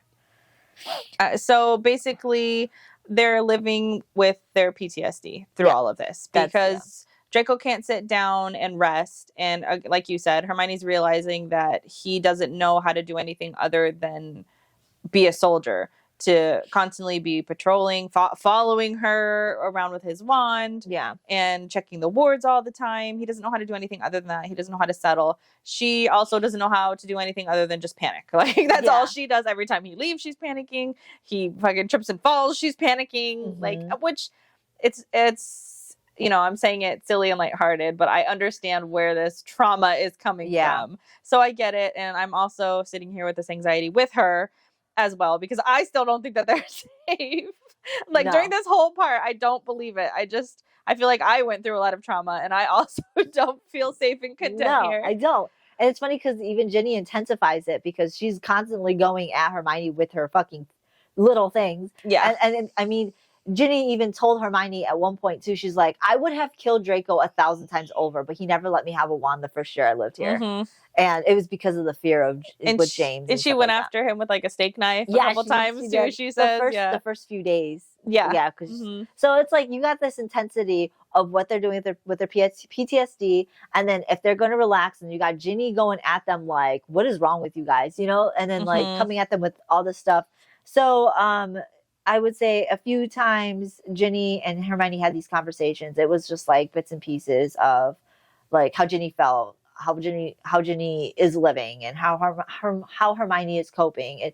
That's pretty much what ends up happening, because Draco ends up going to the wards a bunch of times. I want to say when they do finally rush, Draco just like sleeps. Yeah, I think he slept for a couple days. Yeah, and I want to say that's in the next epilogue, or in the epilogue when they say how long he sleeps. But right now, like anytime he does sleep, it's a lot deeper than it usually is, and she feels the same way. Yeah, they haven't had their like long rest set yet, but they will. And I think in the next one, but also he also explains a little bit too, like that and I love this so much, that he built her the lab so that she can work on combining her branches together when she had time and when she felt better, like because she can't be a healer anymore with the tremors and stuff like that. So he tells her, and plus you don't need to be a healer, like that should be done and over, like the trauma that you had with being a healer, you know, we need to get rid of that now, and like let's focus on a new aspect. So I built you a whole lab so that you can sit there and figure out whatever your next step is.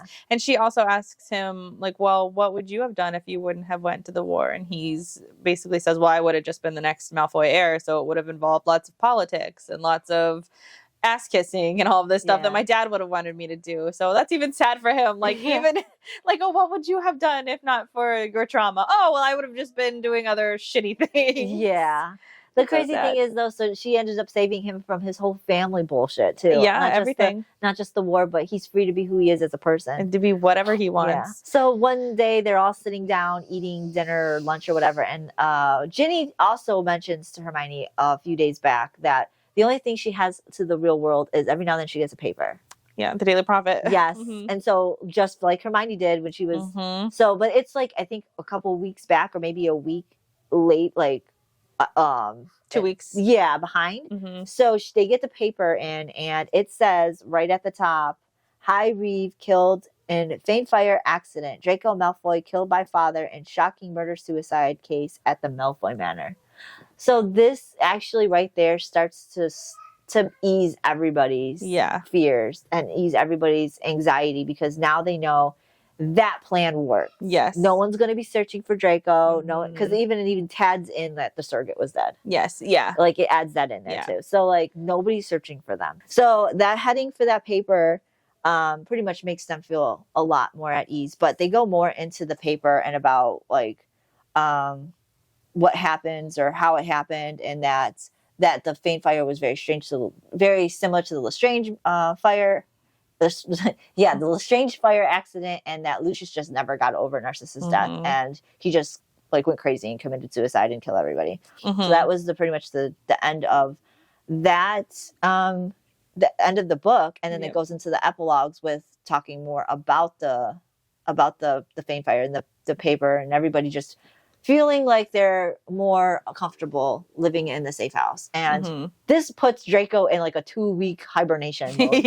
Like he goes into a deep sleep and he can finally rest easy. Yeah, but every time Hermione ends up like leaving the room, Draco like wakes up and follows. Like now he's obsessed. Like Hermione is his, because now that he knows everything's fine, he only focuses on Hermione and the wards. That is it. But like to briefly mention, he doesn't really give any attention to the pregnancy. So Hermione has to tell him like, no, you have to care about this pregnancy. You have to care about this pregnancy. Promise me you'll care about, because like I'm going through a lot of this shit. Like you need to be there for our baby. You need to care because she's not always going to be mentally sound, because she knows she can feel her memories and everything slipping away. So he needs to be the one to take care of the baby. And I want to say, I think here too she starts working on his prosthetic.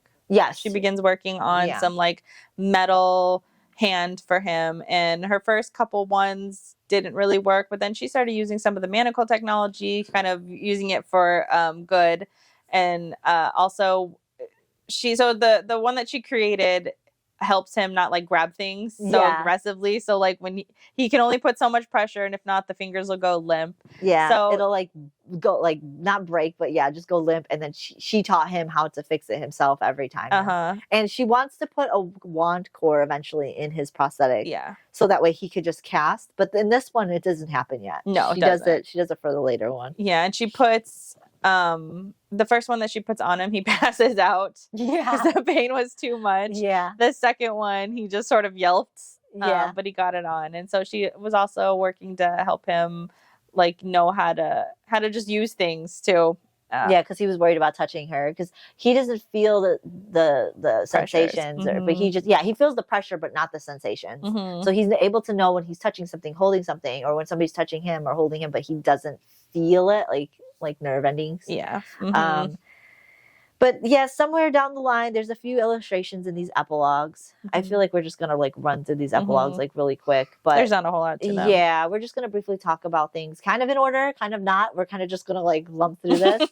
But yeah, there's a few illustrations, and there's one where he's like, it's right after he's holding her face and telling her that she's better than anyone. The world doesn't deserve you at all. And this is because of the manacles, how she's able to take something so horrendous that was used in war and make it something good. Because she tells them, I'm going to do this for, if I could, I want to have this go for every hospital and be used for those who were in war and lost limbs and stuff like that, which is fucking great. And it's sad to say, and we all know this, war has created the most horrific things, but a lot of times good inventions come out of war. And it's tragic, but at the same time, it's like, we can't let something so horrific not be for nothing. Yeah, for nothing. Let's look to what we can use for this for the better, and that's what she does. And he's so like beaming of just like love and gratitude for everything she is as a person, and that's awesome. Yeah, it is. Yeah, it's great that he recognizes it and appreciates it, and also he's benefiting from he is. her tenacity and all this. Well, because she saved his life multiple times. And so there's an illustration there. I don't remember exactly what it is, but it's really nice. All of the illustrations. Yeah, they're just wonderful. Really nice. I love them, especially towards the end. For some reason, these last illustrations are so cute to me. They're so cute and so sweet.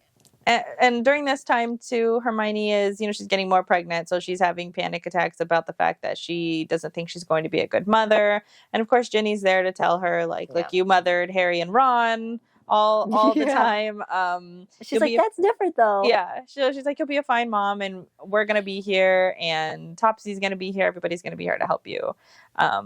And essentially, Draco just floats around with his time. He checks the wards, he reads, he follows Hermione. He doesn't really do a whole lot other than just his basic daily rituals. And of course, he checks on her mind every now and then, and he realizes that she's just getting worse, but it's kind of starting to get stagnant in certain areas. It's just starting to like stay like over here. And it's mainly those same memories, but it's almost as if it's starting to like keep its sections, and the crystallization is starting to go over the red lines and kind of like hold them in too as well.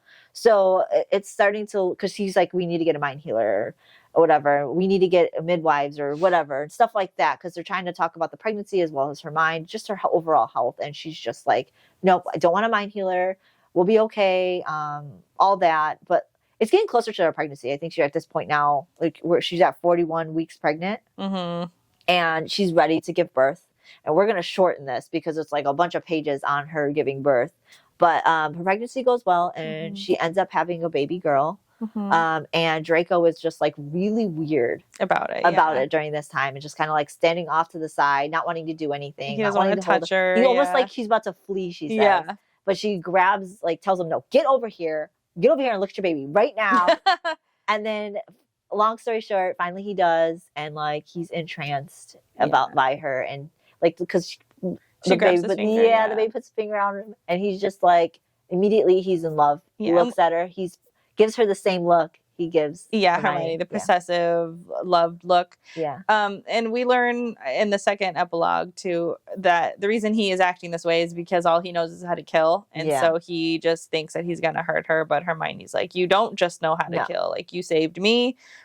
You have the ability to love and be gentle with things. You need to protect her, and you need to do that for her. And then that's when he sort of resigns to grab her and love her. Also, she says that her eyes are as bright as silver. As a lightning storm. Draco, she has your eyes, she says. And she's got Hermione's hair. And Hermione's hair.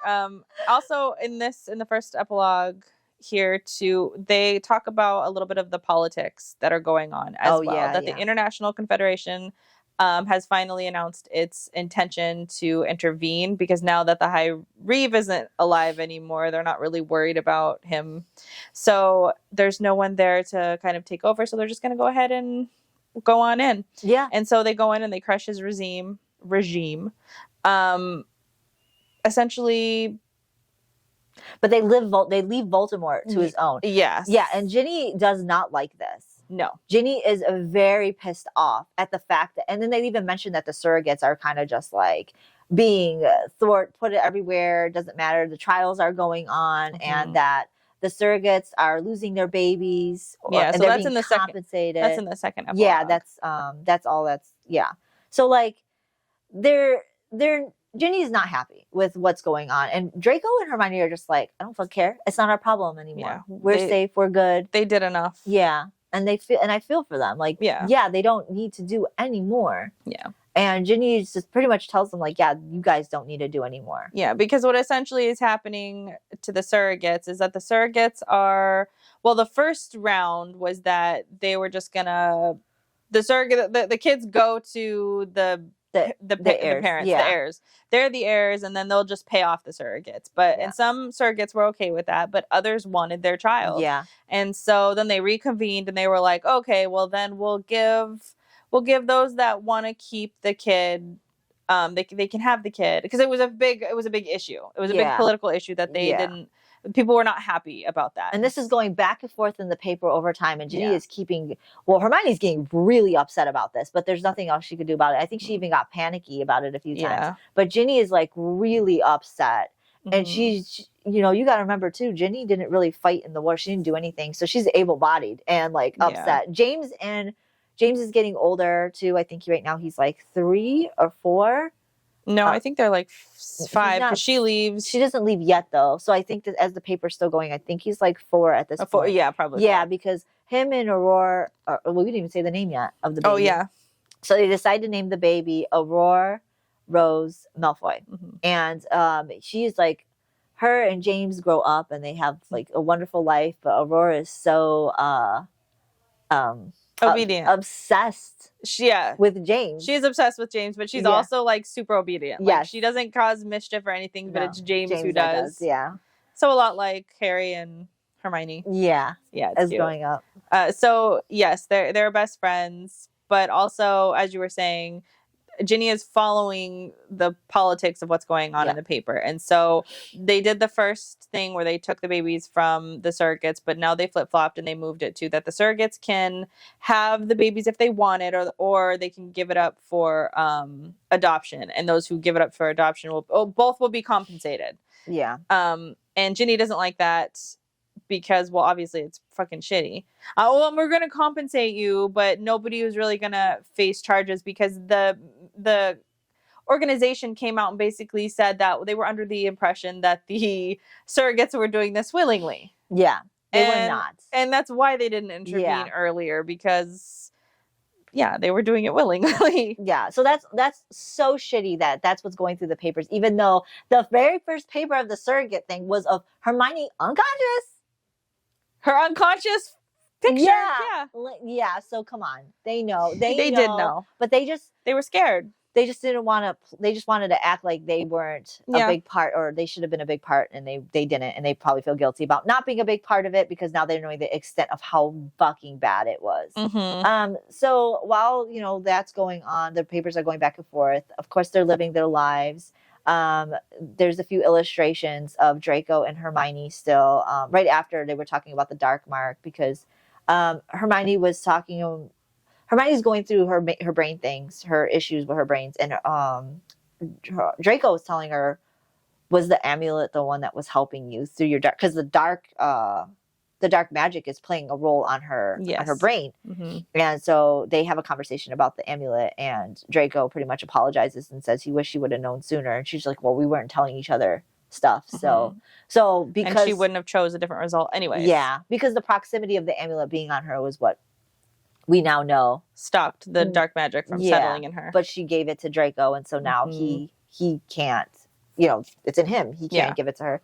So he apologizes for that, and they realize that that's it. There is no saving. There's nothing healing her mind. She just has to pretty much keep up what she's doing. But he does still want to take her to a mind healer because she hasn't gone to one yet. And then one day, one of the kids were fighting.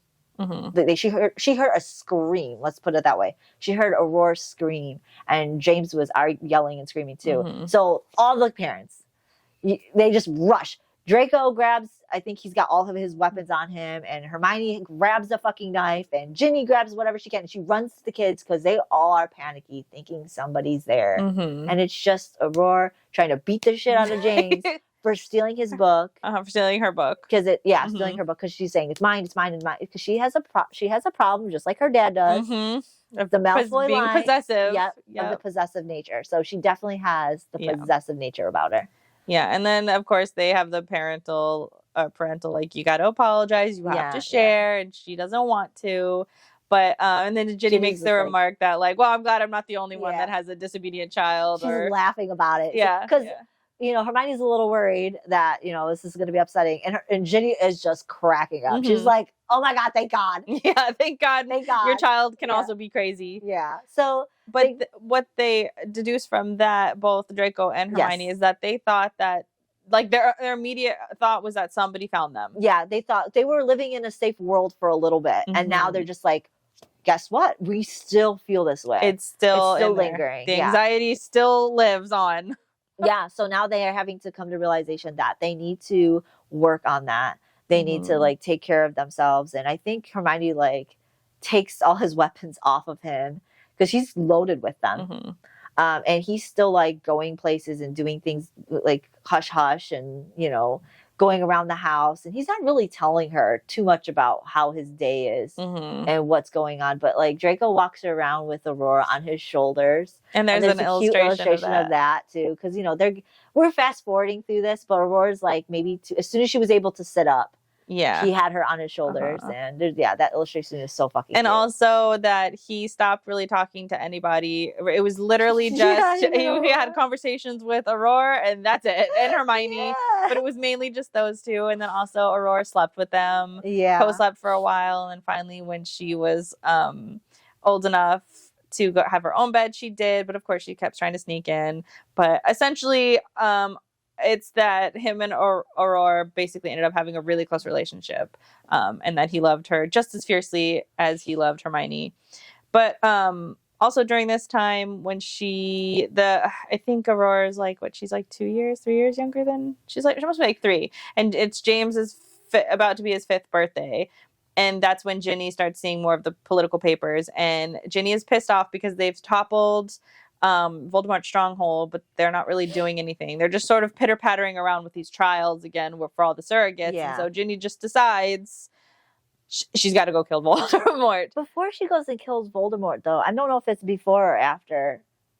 Somewhere in the paper, they find out Stroud escapes. Yeah, well, in one of those papers. Stroud escapes. I don't remember where, but, like, just Draco starts to kind of, like, disappear here and there too, doing things. Like I said, he doesn't really tell Hermione a whole lot when he's going to do the work. Sometimes he's like, oh, I gotta go here, I gotta go there. And also it's important to note too that Hermione and Draco don't necessarily leave, but Ginny now does. She goes out in glamour. She's getting ready to, like, go out into the real world because now they realize it's a little bit safer. And I think Draco does leave sometimes with Aurora, but they glamour and they tell Aurora to not tell who her parents are. So all that's going down. But they're starting to realize that they are somewhere in Southeast Asia. In Japan. And they're starting to uncover all that too. And so Yeah, they do get to go off the island and doing stuff like that. So that's all happening. But Stroud somewhere escaped and is off in hiding. And so Ginny has now decided it is her life's mission to go kill Voldemort. And so she sits down and she has Hermione teach her how to make bombs and sort of run through all of the things to get her prepared to go. And so she chose Draco to help her duel. Yes. And Draco actually is so aggravated. And Hermione's like, I realize now how much effort it takes to do this, because he was training Hermione once and Hermione never took it seriously, really. Yeah. But she's seeing it from a different perspective. And she's also seeing how much Draco thought about killing Voldemort. Yes. Because he's giving all these details. All of his plans. To Ginny. Or all of his blueprints, essentially, that he's concocted. So Ginny decides she's going to leave shortly after James's 5th birthday. And so she does everything to prep herself, and then, she takes off. I think before she takes off, though, so she tells, because it was James's 5th birthday, she gives him a puppy, and it's named Padfoot, which is Sirius Black's nickname for his animagus. He names it Padfoot, and she tells him, you need to, like, take care of the puppy, you'll be the man of the house, or helping Draco and do all that. So and James is upset, but he becomes very serious and very and he used to be the fun, mischievous kid, and now once his mother leaves, he's very sullen and serious, and he just follows Draco around all the time. And so she when she leaves, after all that, during the time that Ginny's gone, Ginny ends up like really going hard on her mission, and she takes a few of the I don't want to say rebels. What the fuck are they? They're part of the order members, or not order members, resistant members, international, whatever. Yeah, there's a name for it. It says, an elite team of, I don't know, MACUSA Aurors. They breach the castle, and a lot of them almost died trying, but she's like, nope, fuck this, I'm going in. Yeah, they wanted to pull out. And she's like, no, I'm going in. I'm going to go in. She's also trained by Draco now. So, like, she is fucking determined too, on top of that. She's done. She feels like she needs to do this for her friends and family, because the papers are not recognizing anybody in the order as that. So, but also all of her friends and family were tortured by and they're Death not listing Eaters, that. They're not listing that at all. Nope. And there's a few Death Eaters that are still up and about, and so she's like, nope. So she goes in there, and she casted the only killing curse she ever did and the last killing curse she ever did, and she came out dragging Voldemort behind. The illustration of this is so badass. She's got that fucking scar across her face. She looks so good. I love this illustration. Yep. So now that she's like just chilling there after the whole thing, I think it's like, I don't know, they didn't give a timeline, but Ginny is now in the wizarding world, and she's trying to make it better. Big changes. Yeah, she's gonna fix Hogwarts up. She's putting the story around about the surrogates. She's helping the surrogates. She's going and telling everybody what really happened during the war with her and Harry. People they were reluctant to believe that she survived at first, but then, of course, she's just like, no, this is how she said it very briefly, and she's holding back as much as she can about how she survived. She said that she was taken in by a wizarding family. She didn't say who, she didn't say where, really. She can't kind of give an area. Yeah. But she will say in the future what story she makes up to be. Yeah. What makes it up to be. But and then also she has a mission to get Hogwarts back up and running, which she does. Because they wanted to raise it. They wanted to raise it. Yeah, and then so then they end up deciding that she's like, I'm going to take care of this. Yeah, and she also wants to be the professor of the Defense Against the Dark Arts. Because it's cursed. It's always cursed. Yes. So after she spends like a year doing all of this, and then she does come back to the island to get with James, because she wants James to be out in the world now that it's a little bit more safe and not cooped up on the island. She also tries to talk both Draco and Hermione into to getting out of the island, also to coming out and like doing their stories and stuff, or telling their side, or being a part of this. And of course they are not interested in any of this, which I don't blame them. Like, there's Voldemort's dead, but I mean, Draco's not safe. He was hugely instrumental in a lot of things. He was the High Reeve. What, are they just gonna come out and live life like normal? Well, Ginny has this conversation with Hermione, and she wants Hermione to come back. Yes, because Draco. She doesn't so much care about Draco. No, she wants Hermione to come back. But Hermione's not coming back without Draco. No, but she's trying to convince Hermione this, and she says, I've tried to keep my mouth shut all those times before, but I'm going to tell you, he doesn't give a shit about anybody but you. Like, there's something really wrong about that, and it's scary and obsessive. And I mean, looking from an outsider's perspective, I would think the same though. Maybe, I'd be like, girl, like, your guy is too. Well, I mean, I don't know. He's not abusing her. He's not doing anything. But like on the outside looking in, knowing that he's just killed all these people, and I'm talking about real world perspective. I'm not talking about fantasy. Fantasy, I'm all about it. But real world, as a friend, if I were to have seen that, I would have said something too. Maybe, but he treats her so well. Like, that's the thing, though. That's the only reason why I would have been like, okay, I'll take a step back, but I have to let you know, like, what really happened. You may not know because you didn't read all the reports, but Ginny has read all the reports. Yeah. Ginny knows what he did. Yeah. She's coming back and she's like, okay, look, this is what's happening. I don't think you know everything that he's done. Maybe you don't know, but it looks really bad. Yeah. He looks like he is in control of everything. He signed off on everything. There's no way he didn't know. He was in charge of mass murdering. I mean, we know this because he was the High Reeve. Yeah, even Draco even admitted before he held Aurora that he killed an infant and a mom. Infant. So Ginny was telling him all this stuff, and Hermione's like, I don't care. You need to understand that the reason why he is the way he is because of me. I made him that way. He's a monster because of me.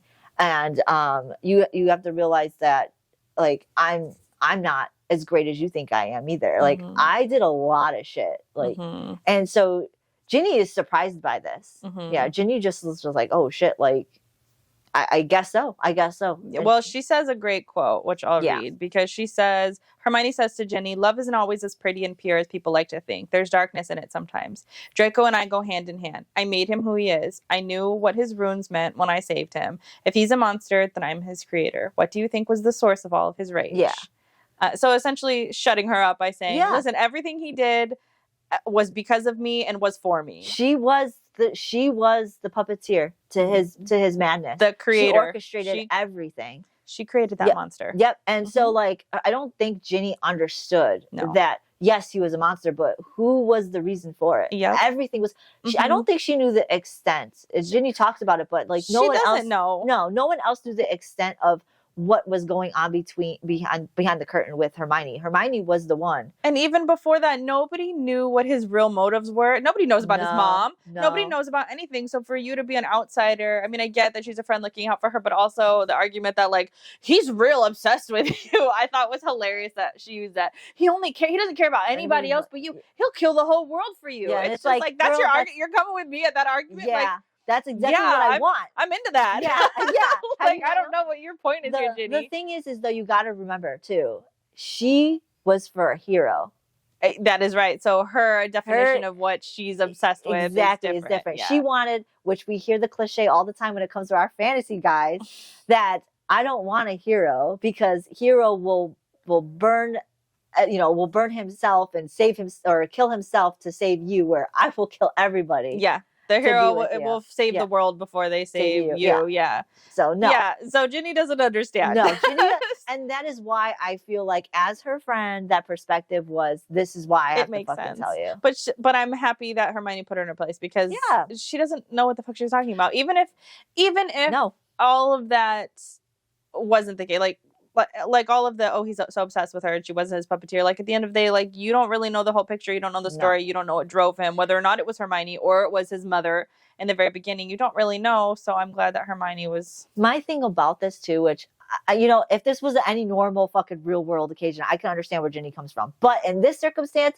Ginny drives me crazy because how many times has Hermione said, you wouldn't even be alive if it wasn't for me? Yeah. Or for Draco, sorry. It wouldn't, and the reason why Draco even did it is because of me. So, like, you're sitting there talking about how he's an evil monster, he's this or he's that. It's just like, think back at it. Like, sure, he did some things, but he had no choice. Can you understand that? Like, if you don't understand that, at least understand that you are here solely because of me. Yeah. Because of me, because of him. Yeah. Draco did because that of his obsession with me is Yeah, why you're here. alive and why your son is alive. Exactly. So just hush. And that's the thing that I would say, like, he doesn't treat her bad. And if Ginny had been watching this for 2-3 years, yeah, he's obsessed about her. Yeah, he follows her around, but like, he's not abusing her. He's not emotionally manipulating her, any of these things. So just sit back. In fact, and one would argue that Ginny even saw how bad her own friends were actually. Exactly. So Ginny knows. Yeah. So Ginny had a full front seat to that whole encounter with how her friends were compared to how Draco was. And now here's Draco doting on her, taking care of her. And now you got a problem with now you got a problem that somebody cares about her so deeply. No. Get out of here with that bullshit. No, I don't know. That's why I feel like I can understand to a certain degree where you need to tell your friend about a weird obsession. I feel like girls should tell their friend. But in this case, it's unwarranted. It is unwarranted. Yeah. So Ginny actually takes James back, and Aurora's kind of upset. She's like, I want to go to Hogwarts so I could be a Gryffindor. And this, of course, Draco's like, no. No. He winces. He doesn't say anything. But there's I think James leaves Padfoot the puppy there with Aurora to take care of, and there's like this little illustration with is it Aurora on Draco's shoulders? I think so. Is that the illustration? But that's such a cute illustration. It is such a cute illustration. I love Daddy Draco is just great. Yes, he is. He's yummy. But yeah, so because he has a super good relationship with her too, and so he takes her to markets and things, and sometimes Hermione doesn't come along because, of course, Hermione is in a little bit more of a fragile state than everybody else. Yeah. I think one time too, they came back from one of the markets, and she has a paper crane, and she asks Hermione to teach her how to make a paper crane, and Hermione, says she can't because a lot of these memories were taken from her. So yeah, and that's so sad. And I think that the people who made the paper crane and gave it to Aurora I believe is Hermione's parents, because Draco mentions, I believe, at some point when he was saying that he followed her genetic line, that he saw her parents, I think, in the east parts of Asia. I don't know. It just makes it sound like that's maybe what it is, because even the comment they said to Aurora was, if you make 1,000 of these or whatever, 100, you get to make a wish. So I that's the same thing they told Hermione.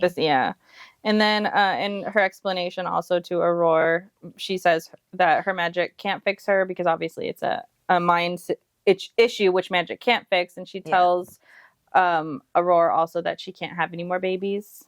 So Aurora's one and done. Yeah, and it's sad because at this point too, she tells her, because Aurora's like, well, why can't you fix your head or whatever? And she tells her why that any magic she even uses now to try and attempt to fix her brain might actually make it worse, and that Aurora, when she was pregnant with Aurora, her baby magic actually helped her solidify those areas, so that way it kind of like almost like a dam to make it to where it doesn't flow into other memories and cause any damage. But it still might happen. Yes. But there is I can't say this, but I'm gonna attempt it because I tried to attempt it before, so I want to give you that same energy.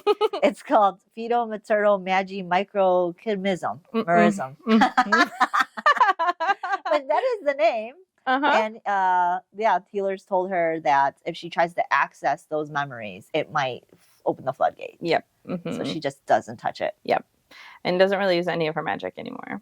No. So also during this time, one of the Daily Prophets comes in and says that there's been war criminal drowned is like the headline, and she reads it and knows now that Healer Stroud has been drowned off the coast of Brazil. Yeah. During some of the times while they were together, Draco would disappear. Not often, but maybe once or twice he disappeared. She didn't really know where he went. Come to find out, she sort of goes up to Draco and calls him out on this, says, you absolutely did this, and he doesn't deny it. He's like, yep, well, what did you think was gonna happen? And at first too, he kind of just like, oh, she could have drowned, like playfully. Yeah. And then she's like, okay, no, you need to knock it off. And so he dropped his mask, which was his father mask, the one she said that he normally appears to Aurora, the happy-go-lucky, so to speak, father fatherly type, and he dropped that mask and immediately went to his cold, smirky self and goes, "Oh, yeah, of course. What makes you think I wouldn't have done it?" I know. He has a list, and Yeah. he's gonna check it twice. Yeah. Healer Stroud was on that list, and I love that he did this. Yeah. I know that Hermione's not happy. I know the fears and anxiety that comes along with the fact that he left to go kill somebody, and anything could have happened to him during this. He could have gotten seen, blah blah blah. But at the same time, like, it's so romantic. Well, And he's like, I have a list of everybody who did you wrong, and Healer Stroud is not going to get away. She said, though, she's like, I don't know what's worse, the fact that I like the fact that she's dead, or the fact that, I didn't want you to do that. Like, she's like, somebody else should have done it, not you. And I think she wanted her dead. Yeah. She just didn't want Draco to leave her side. And, I agree with you. I think I like that he did it. And I know if he would have told her, Hermione would have been like, no, absolutely don't go. not. So but he promised, because she's like, now every time you leave, I'm not going to know if you're really going where you're at. Like, I don't want you doing this. And she started freaking out. He's like, okay, this is my last one. I won't do it anymore. The last one on the list. Yeah, I'm done anyways. Yeah. I know why she feels, and she doesn't want Draco to be the one to do this, but like, I would have been like, I would have been a little flattered. Yeah. He admitted, like, you hunted her ass down. And he even says that he crucioed her while she was in the water, so that she was getting suffered. She's suffering. Yes. She drowned suffering. So even that, and he didn't even have to really get his hands dirty. He just did a little minor spell, let her drown, and probably operated home. Ate some lunch with the kids. Exactly. I love it. I love it too. I love it. And so after this, we jump into the future, 10 years later, and Aurora is leaving home through the fireplace with the Flu Network. And they're just standing each other, and I'm guessing side by side holding each other. And Hermione goes, "What do we do now?" And he goes, "Anything you want, for as long as you want to." And that was our last moment of Hermione and Draco. They're happily alone together in their wonderful mansion on an island in the east part of Asia. I think we know it's somewhere on like in Japan. Some island in Japan. It's beautiful. I love it. Yeah. They get their happily ever after. They do. They live their life together. They continue living their life together in their final moments, and they're super, super cozy in their little area. I just love it. I do too. I wish I could retire like that. The ending that we all needed. Yeah. And because still I was feeling anxious. Yeah. Oh, yeah, up until that fucking moment. Yeah, and you get to the end and you're like, okay. Like, it feels good right here. Yeah, right here, it was just like, okay, everything is just happy. And then we get a little bit of a roar. Yeah, so we're now in Epilogue 3 in August 2024, which is coming up. This year. Yeah. And Aurora has arrived at the Ministry of Magic. Oh, my God. And met by James and Ginny. They're just like running up to her, giving her a hug, really excited to see her. And you find out that she is offered a position at Gringotts, that she was schooled at the New Zealand institution or whatever, fucking schooling, university. She didn't go to Hogwarts. Yeah, and she was top of her class, and everybody like pretty much wanted her, but she wanted to go to Britain and work at Gringotts. And this is so cute too, because how you'll find out in a little bit who she identifies herself as. I love it. It's brilliant. I think it's great. But she can't just go around saying she's Aurora Malfoy. No, she can't. Because as far as the world is concerned, Malfoy and Hermione are both dead. Yes. And so there's how she introduces herself is just genius to me. But right now, she doesn't say who she is. Only person who knows who she is right now is Ginny and James. And she's pretty much walking around, and Ginny is giving James shit, like confessing all his bad. I wish you would. She's like, I wish you would have went with James to Hogwarts, because James was so bad. He barely passed anything, and me, a professor with my son who's fucking failing all the classes. He needed you, and he's just like, Mom, stop. You're embarrassing me. Oh, it's so funny. But and as they're walking through all these people having this conversation, she bumps into Angelina. Yes, and this is where I get so mad at this with Angelina, but she thinks she's Hermione. She does. Yeah, Angela does. Yeah, and says, like, oh, I think she's even said, like, oh, Hermione. Oh, wait, you're not Hermione. You look like somebody. You look exactly like somebody I know, except not the same eyes, because obviously Aurora has Draco's eyes. Mm-hmm. And she introduces herself. She says, I am Aurora Black. Yes, and it's genius. Genius. Yeah, so Ginny gets an explanation, gives a tidbit of an explanation because she was very, very, secretive about what happened to her when she was gone. But she admits, oh, I was being, tended to and hidden by the Black family. And Aurora was there, and she's part of that Black family that went in hiding, and they didn't want no part of the war. So, she was brought up that way, and now she's coming back to pretty much claim all of her inheritance from the Black and Malfoy. And Malfoy. She is the only one on both sides. On both sides who can claim it. Yeah. Genius. Yes. Absolutely genius. Yes. Oh, I love it. And good for her now that she can come back and claim everything. Yeah. She's got the manor. I'm sure there's a big Black manor out there. Great. It's beautiful. And it was Ginny's idea, wasn't it, to have this as her backstory? Because, she's already the godfather of Harry Potter was Black, Sirius Black. Yep. So that's how Ginny, being, of course, James's mom. Yeah. That's how she was able to, connect those. Yeah. And then keep them together, yes, too. And because they grew up together. She was able to, make that still seem like a reality for the wizarding world to accept. Yes. Because I think they didn't want to accept Ginny for a little bit as you got Harry Potter's son. Because it was a secret. So yes, that whole thing ended up working out really well. And plus she's the head of everything now. She rebuilt the wizarding world. So they kind of just yeah, nobody really questions the story too much. They just accept it. But it's a great story. It is. I love it. So then after the conversation with Angelina, then Aurora and James go into Hermione's favorite bookstore, which is Flourish and Blotts, and she picks up a book titled A Comprehensive History of the Second Wizarding War by Orpheus Bagshot. What a name that is. Yeah. And the clerk tells her when she picks it up, oh, that's just been released. And it's such a good book because the person who did it made sure they double checked all their work. They cited everything and got the sources. Yeah. And as she's thumbing through it too, James is there with her and he's like, don't even bother looking at that. Your parents' story is not going to be in there. It's just going to be a bunch of nonsense. It's not going to be right. It's all going to be inaccurate. They're not going to tell the story the way it should be. And she's just like, well, I want to see, I'm interested. And she looked and saw what it said about her dad. It had this long list of accurate information, by the way, but it wasn't accurate to the point where it was telling the true reason for all these things. No, it was just telling factual events. The high reeve, the high reeve version of everything that happened. He did do all that. He did do all that. I mean, but he was not wrong. No, but it made it look like he was the one wanting to do all that. Those of course. They made it sound like wasn't ordered to do it. He was ordered to do it. But, yes. I mean, they listed all of his accomplishments just right by each other. So. Yep. But then Hermione was just, it said, it had a little thing see this or whatever. She flipped to the index to find Hermione. And there was one, it was listed one time in the entire book. And then she goes to that page. Yeah.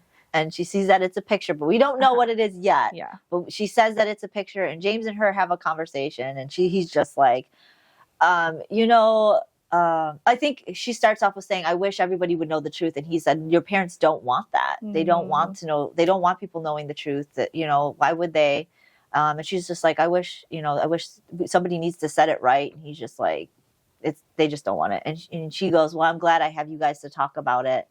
And, they get that little moment where they're about to get closer and all that. And then the bell rings in the shop and it just stops them from well, he tells her too before the bell that you'll always have me. Yeah, you'll always have me. He's real close to her. Don't tell her that. Don't tell Malfoy that. Don't tell Malfoy that. Don't start that, James, unless James. You know what you're getting yourself into. Well, he's already hers anyways. He's thought that from a little kid. Yeah. So that hasn't gone away. No. I mean, it's not going to. You'll always have me. Poor James. He doesn't know. He doesn't know. He should know because he knows her dad. Yeah, but no. He doesn't know. I think a female version of that is going to be worse. Oh, I think so too. I think so. Mm-hmm. And plus, she's got the smarts of both of her parents. Yes. And her dad's craziness. No. No. But yeah, so they get close. They were about to, I'm assuming, kiss, and the bell rings, and it stops them from doing whatever. And he's just like, "Well, we should get back to my mom. Mm-hmm. She's going to come in here or whatever and figure out what the hell we're doing." Yeah, snogging in the section.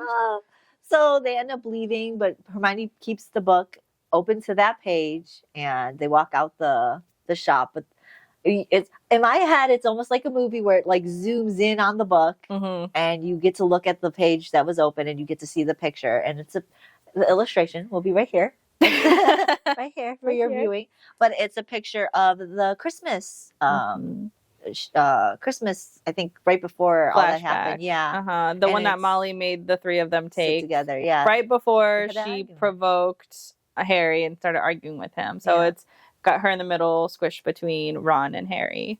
But the caption, the caption breaks my heart. Oh my God. I don't even know if I'll be able to read this without being ridiculous. But it says, the Hogwarts Trio, Christmas 2002, Harry Potter with friends Ron Weasley and Muggle-born witch Hermione Granger. Granger left England the start of the Second Wizarding War to study healing abroad. She survived the war but died during imprisonment while a surrogate in the repopulation program. She was a non-active member of the Order of the Phoenix and did not fight. Yo, that is the last line of this book. And it's the end. That's the end. That is the end of that. Oh my God, did not fight. And we discussed this before, so when we discuss it again. Anger. Like, you couldn't even say she was a good healer? Yo, and it's funny because here I am now put in this position of somebody who doesn't generally like the Hermione in this book. Yes. And now I'm here having to defend her because I'm like, wait. Okay, I might not have liked her, but she still was their only healer. She was their only potion mistress. She was their, like, counter curse division. Yeah. She was all of that. And she was a non-active member? What the fuck? She was a non-active member. And there was records of this. And even if the records had disappeared by some reason, which is very possible, Angelina was a part of this. What about all those surrogates? What about all the surrogates? That knew. What about Ginny? But yeah. Like, you have members that were in the order that knew. You didn't interview any of them? You could have at least given her that, because it even said that she went abroad to study healing. You could have at least provided that information for what she... They did her dirty. They did her dirty. They did her dirty. I don't even like her, but I'm still sitting here like, wait, you did her so dirty. It breaks my heart. She did a lot to fucking end that. She took down all of the Sussex building, and you don't have to say that. You don't have to say any of that. But the fact that she was so monumental of a player in this war, and then to just be belittled down to, she was a non-active member. Even if you want to say she was a non-active fighter, she still was an active member. There should have been a whole page on her. Yeah, she created so many anti counter curses and stuff like that. That should have been, and like so many potions. She was the main healer. Yeah, I'm sure they could have used a lot of the information that she did during the war, post-war, and even now, like where they were. Why isn't all that stuff being used in like hospitals and? Oh, I'm sure somewhere out there they're being using Hermione stuff. They are. Oh, absolutely, they're using it, and they're just like, I don't. Yeah, I don't understand. It's so frustrating. I love that she ended the book this way because, again, I'm feeling like safe in my safe space because my two people are alive and they're happy together. And then this hits me at like an epilogue later. It's just, I end it on such a bitter note because now I'm angry. A bitter happy note. Because you know your people, the people you love, so to speak, are like in their little areas. They're safe. They're happy. They made it. All they wanted. And now, you know, but you're still here and you're like, that's fucked up. That's fucked up. That's fucked up. How dare you? Yeah. How dare you? Doing my people dirty. Ugh. I'm so mad.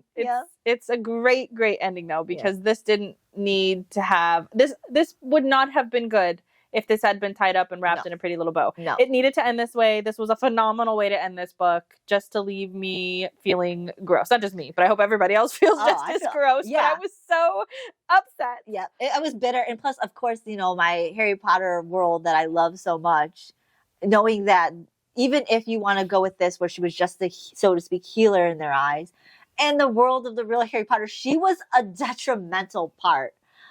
A crucial part of the trio to where they wouldn't have gotten most of the way. If not, look, she wasn't even part of it here. They all died. Yeah. So like, goes to show you the difference in the alternate universes of fan fiction in the Harry Potter world. Oh my God, devastating. Horrible. Broke my fucking heart. Yeah. To pieces. But but like you said, I needed this ending. I needed that couldn't have been a happy one. Bitter ending. It couldn't have been happy. Yeah. It was happy, but it was very bitter. And it was a bittersweet. It was perfect. Yeah. It was perfection, even though my heart has been torn to shreds. Again, I don't even care, but like I'm being forced to care because I'm like, well, wait, no. And I'm sure we will get more into it in our review episode. We will, which is coming up next week. Coming up next week. Next week. But so yes, this was a great book, phenomenal. We will get into it in our review episode. But for now, we'll close this one out, and we'll see you guys there. We're on all the socials. Yeah. Fable, TikTok, Instagram, Facebook. We try to attend our social media as much as we can, but you know, we're the holidays right now. It is, and we're gearing up for second season. Second season, we have all kinds of plans for our social media, but right now we're just sort of mulling about. But anyways, we are kind of there. So don't forget to like, subscribe, follow, so that way when we do start like throwing stuff out there for you guys to see our new content, you're ready and available to see it. Well, we'll see you guys next time. Bye.